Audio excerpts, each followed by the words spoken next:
Hello बच्चों, welcome to my channel अकी Guru class में आप सभी बच्चों का स्वागत है। जैसा कि आप थंबनेल में देख सकते हैं कि इस बार कक्षा 10वीं का चैप्टर जीव विज्ञान चैप्टर फर्स्ट जैव प्रक्रम से रिलेटिव कुछ प्रश्नों का कलेक्शन लेके आओ। मैं आपको बता दूं कि आप पूरे वीडियो तक अंत तक बने रहें। इससे आपको यहाँ से आपको बहुत सारे एग्ज़ाम में हेल्प मिलेगी। और मैं इस वीडियो में आप लोग को लगभग कम से कम इसका 3 पार्ट और आगे आने वाला है। ये फर्स्ट पार्ट रहेगा और इसमें लगभग 25 क्वेश्चन का कलेक्शन है। तो और बाकी के जो क्वेश्चन है वो आपको अगले पार्ट बाय पार्ट करके मिलते रहेंगे। तो आप पूरा वीडियो तक अंत तक बने रहें और वीडियो के अंत में बताएं आपने कितना स्कोर किया। तो चलिए हम लोग क्वेश्चन के फर्स्ट नंबर, हमारा पहला क्वेश्चन क्या बोलता है। पहला क्वेश्चन है, मनुष्य में वृक्क एक तंत्र का भाग है जो संबंधित है। इन ऑप्शनों में से क्या? ऑप्शन ए पोषण, ऑप्शन बी श्वसन, ऑप्शन सी उत्सर्जन, ऑप्शन डी परिवहन। तो इसका सही उत्तर क्या होगा बच्चों? तो इसका राइट आंसर हो जाएगा option C is the right answer of this question, उत्सर्जन। क्या? Option C is the right answer. चलिए अगले प्रश्न में चलते हैं। क्लोरोफिल वर्णक का रंग है। ऑप्शन ए हरा, ऑप्शन बी नीला, ऑप्शन सी लाल, ऑप्शन डी सफ़ेद। तो मैं आपको बता दूं कि क्लोरोफिल का रंग जो है वो हरा होता है। इसी की वजह से पत्तियों का रंग हरा होता है, क्लोरोफिल की वजह से। अगले प्रश्न में चलते हैं। अगला प्रश्न क्या है? शरीर में भोजन का पचना किस प्रकार की अभिक्रिया है? ऑप्शन ए उपचयन, ऑप्शन बी संचयन, ऑप्शन सी विस्थापन, ऑप्शन डी अपचयन। आपके पास 4 ऑप्शन है, 4 ऑप्शन में से कोई एक उत्तर सही होगा। तो इसका राइट आंसर हो जाएगा बच्चों A is the right answer of this question, उपचयन। ठीक है, चलिए अगले प्रश्न में चलते हैं। अगला प्रश्न क्या बोल रहा है? मानव हृदय में पाए जाते हैं कितने वेसम पाए जाते हैं? ऑप्शन ए 3 वेसम, ऑप्शन बी 2 बेसम, ऑप्शन सी 4 बेसम, ऑप्शन डी 5 बेसम। तो इसका सही उत्तर हो जाएगा बच्चों option B is the right answer of this question.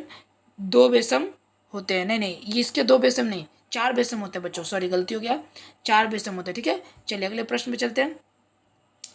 कवक में पोषण की कौन सी विधि है? ऑप्शन ए स्वपोषी, ऑप्शन बी मृतपोषी, ऑप्शन सी समभोजी, ऑप्शन डी कोई नहीं। तो इसका राइट आंसर क्या होगा बच्चों? बताइए, कमेंट करके बताइए हमें। वीडियो पॉज कर अपना कमेंट में आंसर दे सकते हैं। तो इसका राइट आंसर हो जाएगा मृतजीवी। मृतजीवी is the right answer of this question. ठीक है, चलिए अगले प्रश्न में चलते हैं। अगला प्रश्न क्या बोल रहा है हमारा? रेजिन एवं गोंद कहाँ संचित रहता है? ऑप्शन ए फ्लोएम में, ऑप्शन बी कॉर्टेक्स में, ऑप्शन सी छाल में, ऑप्शन डी पुराने जाइलम में। तो 6 नंबर का राइट आंसर हो जाएगा बच्चों, इसका हो जाएगा पुराने जाइलम में। रेजिन एवं गोंद जो है पुराने जाइलम में स्थित रहते हैं। पुराने xylem is the right answer of this question.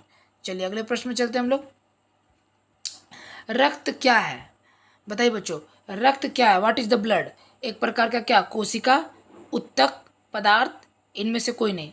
तो इसका सही उत्तर हो जाएगा रक्त एक प्रकार का उत्तक है। Option B is the right answer of this question. चलिए अगले प्रश्न पे चलते हैं। निम्नलिखित में कौन उत्सर्जी अंग है? ऑप्शन ए वृक्क, ऑप्शन बी अग्नाशय, ऑप्शन सी आँख, ऑप्शन डी इनमें से कोई नहीं। तो इसका सही उत्तर हो जाएगा option A is the right answer of this question. वृक्क जो है वो एक उत्सर्जी अंग है। चलिए अगले प्रश्न में चलते हैं। मत्स्य का मुख्य श्वसन अंग क्या है? Option A trachea, option B फेफड़ा, option C gills, option D नाक। तो मत्स्य मतलब मछली का मुख्य श्वसन अंग जो है वो गिल्स है, मुख्य श्वसन अंग। Option C is the right answer of this question. चलिए अगले प्रश्न में चलते हैं। पौधे में गैसों के निष्कासन के लिए किस प्रक्रिया का उपयोग होता है? ऑप्शन ए परागन, ऑप्शन बी विसरण, ऑप्शन सी वाष्पोत्सर्जन, ऑप्शन डी परिवहन। बताइए। तो बच्चों इसका राइट आंसर हो जाएगा option C is the right answer of this question. वाष्पोत्सर्जन जो है पौधों में गैसों का आदान प्रदान करने के लिए, निष्कासन के लिए, सॉरी आदान प्रदान, निष्कासन मतलब बाहर निकालने की प्रक्रिया में वाष्पोत्सर्जन का प्रयोग होता है। चलिए अगले प्रश्न में चलते हैं। सॉरी वाष्पोत्सर्जन नहीं होगा बच्चों, इसका राइट आंसर विसरण होगा। विसरण is the right answer of this question. ठीक है, चलिए अगले प्रश्न में चलते हैं। गलती हो गया बच्चों, sorry, I am so sorry.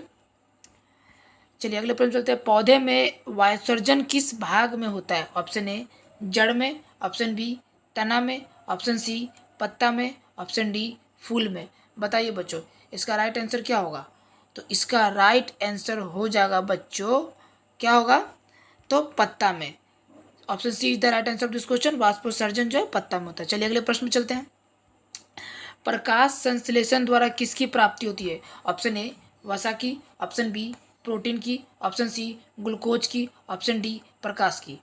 तो बच्चों मैं इसका आपका उत्तर बता दूं, इसका होगा glucose is the right answer of this question. प्रकाश संश्लेषण यानी फोटोसिंथेसिस में जो चीज़ क्रिएट होता है वो ग्लूकोज होता है। आप लोग मुझे कमेंट करके बताइए ग्लूकोज का सूत्र क्या होता है। छोड़िए मैं आपको वीडियो में बताता हूँ। C6H12O6 ये है हमारा ग्लूकोज का सूत्र। ठीक है, चलिए अगले प्रश्न में चलते हैं। अगला प्रश्न क्या बोल रहा है? रच्छी कोशिका कहाँ पाई जाती है? ऑप्शन ए जड़ में, ऑप्शन बी पत्तियों में, ऑप्शन सी फूलों में, ऑप्शन डी फलों में। बताइए बच्चों इसका सही उत्तर क्या होगा? तो बच्चों इसका राइट आंसर क्या हो जाएगा? Option B is the right answer. पत्तियों में रच्छी कोशिका पाई जाती है। चलिए अगले प्रश्न में चलते हैं। अगला प्रश्न क्या बोल रहा है? मानव हृदय में कितने कोष्ठक पाए जाते हैं? Option A 2, option B 8, option C 4, option C 1, option D 4। तो इसका सही उत्तर हो जाएगा बच्चों option D is the right answer of this question. 4 होता है। ठीक है, चलिए अगले प्रश्न में चलते हैं। अगला प्रश्न क्या बोल रहा है हमारा? मानव रक्त में उपस्थित यातिया सामान्य कितनी मात्रा में होती है? ये यातिया शायद टाइपिंग एरर है, उपस्थित कुछ यहाँ पे क्वेश्चन एरर है, लेकिन मानव रक्त में उपस्थित सामान्य मात्रा होती है, ये शायद टाइपिंग एरर है, लेकिन बताना होगा। इसका राइट आंसर जगह मैं बता दूं आपको, option B is the right of this question 20 mg। ठीक है, चलिए अगले प्रश्न में चलते हैं। अगला प्रश्न बोल रहा है श्वसन क्रिया के दौरान किसान कितनी प्रतिशत ऊर्जा ताप के रूप में निष्कासित होती है? ये भी टाइपिंग एरर है, किसान ही नहीं होगा बच्चों यहाँ पे मैं आपको बता दूं कितनी होगा। ठीक है, श्वसन क्रिया के दौरान कितनी प्रतिशत ऊर्जा ताप के रूप में निष्कासित होती है? Option A 20%, option B 40%, option C 60, option D 80%। तो इसका राइट आंसर हो जाएगा बच्चों 20% जो है वो कि श्वसन के दौरान ऊर्जा खर्च होती है। चलिए अगले प्रश्न में चलते हैं। अगला प्रश्न क्या बोल रहा है हमारा? पौधे के वायवीय भागों में जल के निष्कर्षण की क्रिया क्या कहलाती है? ऑप्शन ए परागन, ऑप्शन बी निषेचन, ऑप्शन सी विसरण, ऑप्शन डी वायुत्सर्जन। तो इसका राइट आंसर हो जाएगा option D is the right answer of this question. ठीक है बच्चों, option D is the right answer of this question. वायुत्सर्जन कहलाते हैं। ठीक है, चलिए अगले प्रश्न में चलते हैं। अगला प्रश्न क्या बोल रहा है हमारा? वह कौन सा प्रक्रम है जिनके द्वारा शरीर में ऊर्जा का उत्पादन होता है? क्या कहलाता है? ऑप्शन ए श्वसन, ऑप्शन बी पोषण, ऑप्शन सी उत्सर्जन, ऑप्शन डी उत्तेजनशीलता। बताइए बच्चों, तो इसका सही उत्तर हो जाएगा क्या? Right answer option A is the right answer of this question. श्वसन होता है। ठीक है बच्चों, चलिए अगले प्रश्न पे चलते हैं। वो कौन सी क्रिया है जिसमें सभी जीवों के लिए अनिवार्य है? ऑप्शन ए प्रकाश संश्लेषण, ऑप्शन बी वाष्पोत्सर्जन, ऑप्शन सी श्वसन, ऑप्शन डी चलन। बताइए 19 नंबर का सही उत्तर क्या होगा बच्चों? तो वो श्वसन है। ठीक है बच्चों, क्या है वो? श्वसन है, यानी कि वो श्वसन जो है वो सभी जीवों के लिए अनिवार्य है। चलिए अगले प्रश्न में चलते हैं। मैग्नीशियम पाया जाता है किस में? ऑप्शन ए क्लोरोफिल में, ऑप्शन बी लाल रक्तकण में, ऑप्शन सी वर्णिलेपक में, ऑप्शन डी श्वेत रक्तकण में। तो इसका राइट आंसर हो जाएगा बच्चों मैग्नीशियम जो है आरबीसी में पाया जाता है, लाल रक्तकण में। आरबीसी का फुल फॉर्म क्या होता है बच्चों? रेड ब्लड सेल्स, जिसका जीवन काल 120 दिन का होता है। ठीक है बच्चों, अगले प्रश्न में चलते हैं। अगला प्रश्न है कोशिका झिल्ली किस प्रकार की झिल्ली है? ऑप्शन ए परागमय झिल्ली, ऑप्शन ए अपरागमय झिल्ली, ऑप्शन सी अर्धपरागमय झिल्ली, ऑप्शन डी इनमें से कोई नहीं। तो बच्चों इसका राइट आंसर हो जाएगा option C the right answer of अर्धपरागमय झिल्ली है। ठीक है बच्चों, चलिए अगले प्रश्न चलते हैं। दही के जमने में निम्नलिखित में कौन सी क्रिया होती है? ऑप्शन ए अपघटन, ऑप्शन बी प्रकाश संश्लेषण, ऑप्शन सी किण्वन, ऑप्शन डी उत्सर्जन। तो बच्चों इसका सही उत्तर हो जाएगा option C is the right answer of this question. किण्वन अभिक्रिया होती है। चलिए अगले प्रश्न में चलते हैं। मानव हृदय में कितने बेसम पाए जाते हैं? थोड़ा देर पहले बताया आपको, 3 बेसम, 4 बेसम, 5 बेसम, 2 बेसम। ठीक है, तो इसका राइट आंसर हो जाएगा option be the right answer of this question. 4 बेसम होते हैं। ठीक है बच्चों, चलिए अगले प्रश्न में चलते हैं। मानव में डायलिसिस थैली है किस चीज़ की? ऑप्शन ए नेफ्रॉन की, ऑप्शन बी न्यूरॉन की, ऑप्शन सी माइटोकॉन्ड्रिया की, ऑप्शन डी इनमें से कोई नहीं। तो मानव हृदय में डायलिसिस की थैली जो है बच्चों नेफ्रॉन है। A is the right answer of this question. ठीक है बच्चों, आप मुझे कमेंट करके बताइए कि कोशिका का पावर हाउस किसे कहते हैं? ठीक है। और दूसरा प्रश्न, आत्महत्या की थैली किसे कहते हैं, ये मुझे आप कमेंट करके मेरे कमेंट में बताइए। ठीक है, चलिए अगले प्रश्न में चलते हैं। अगला प्रश्न है क्या, रक्त में आयरन की कमी से होने वाला रोग क्या कहलाता है। मतलब लोहा की कमी जो हमारे शरीर में Fe जो होता है बच्चों, उसकी कमी से होने वाला रोग क्या कहलाता है। Option A TB, option B मधुमेह, option C anaemia, option D उच्च रक्तचाप। तो रक्त में आयरन की कमी से होने वाला एक रोग है वो एनीमिया है।